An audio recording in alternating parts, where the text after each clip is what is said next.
My dear students, in this class, let us learn about the concept of biotechnology.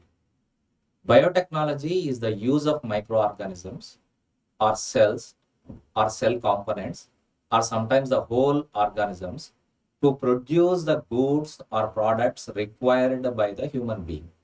That is biotechnology. I will try to explain this in a simple manner. In agriculture, if you use a tractor, it is called a technology. If you use ox, it is called biotechnology.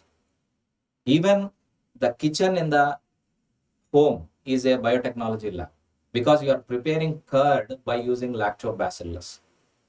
And alcohol is the first product of biotechnology, whereas curd is the domestic product of biotechnology. In this class, let us try to learn one milestone in the biotechnology, that is nothing but rDNA technology. rDNA technology. You know that DNA is the genetic material. It looks like a twisted ladder. It contains genes. So, from this DNA, you have to identify the desirable gene. The identification of desirable gene will be done by unfolding or unwinding the DNA. And you know that the DNA will be like this. It is a double helical structure. It has to be unwound first. For that, you have to use one enzyme by name gyrase. So, gyrase enzyme is used to unwind DNA so that the program that is present in the DNA can be understood well by the other enzymes that are going to be added. Once the DNA double helical structure is unwound in a form of zip, DNA polymerase is added. DNA polymerase. So this DNA polymerase, what it does is it identifies the desirable gene. So the function of DNA polymerase is identification of desirable gene. So like that, gene is identified, desirable gene is identified. For example, you want the gene that codes for insulin. You have to identify that gene by using DNA polymerase. Later, this desirable gene should be cut. That means should be sliced. So next part is cutting of desirable gene. Cutting of desirable gene. This can be done by certain enzymes, and these are called restriction enzymes. Restriction enzymes.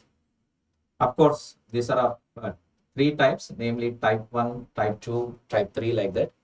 But let us confine our discussion only very briefly because this comes under MDC. So these restriction enzymes will cut the desirable gene. Now, a fragment of DNA that is separated from the original DNA with the help of restriction enzymes is formed. This is a desirable gene sequence. This should be introduced into the vector. Normally, plasmid that is extracted from bacteria will act as a vector. So this desirable gene sequence that is isolated, that is extracted from the DNA molecule, will be introduced into the plasmid.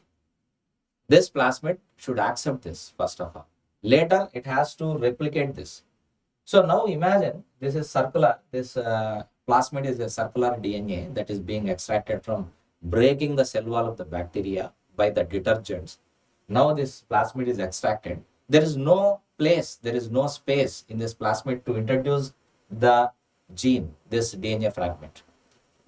So just to compare the kilobase pairs, that means size of the DNA fragment here, and try to create the same space here, again by using restriction enzymes.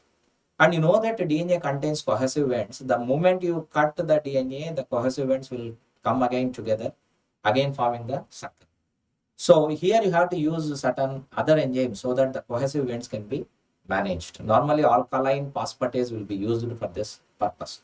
Now, anyway, space is created in the plasmid by using restriction enzymes. Now this DNA fragment containing the desirable gene has to be introduced here. and they should be connected with each other. They should be bound with each other very perfectly. For this, another enzyme is used that is called DNA ligase. DNA ligase. Ligation means stitching, knotting. So like that, now what happens, the desirable DNA sequence is introduced in the plasmid vector with the help of DNA ligase. Now you can see this DNA is a hybrid DNA. It's not originally present in the nature. This is called chimeric DNA. Chimeric DNA means peculiar DNA which doesn't exist naturally.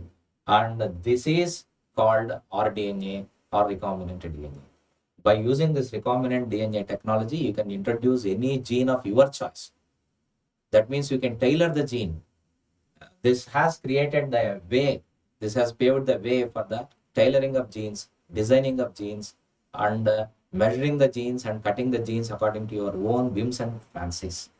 So this is about the basics of recombinant DNA technology. I am very brief in explaining this because I'm explaining to the multidisciplinary course students. Thank you very much.